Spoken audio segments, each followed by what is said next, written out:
وهو كانه يقول الحاجة اللي في بطن بالحجاج الضحوك يقلط لها شايب عند الملاقى صبي. يقول بسم الله المعبود رب البرية الواحد اللي عالم بالخفية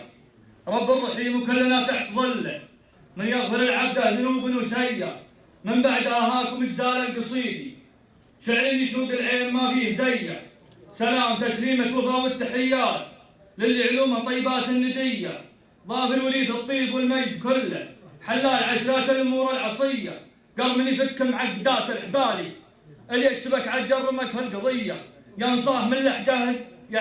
من لحقه هموم وعزاي وصدور من تلصاه تصبح رضية من طيب راس عاشق للمعالي وطيب العزوم اللي بذاته قوية في المواقف الغصاب دايم يبين يسوق راسه في المواقف حمية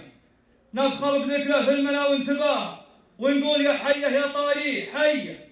هيل عيمين معتلي كل قمه بكوفها اللي بالكرم حاتميه نفخر بذكره في الملا وانتباه ونقول يا حيه يا طاري حيه هيل عيمين معتلي كل قمه بكوفها اللي بالكرم حاتميه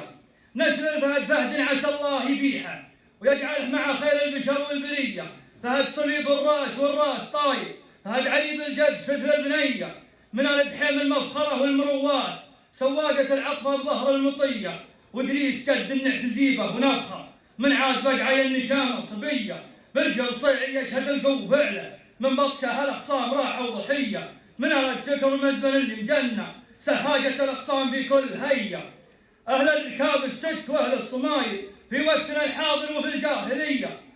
واختامها يا القرب مني سلامي عليك راعي الفعول الوفية وصلى الله وسلم على قدوة الخلق من اصطفاه الله وحطه نبيه وسلامتكم.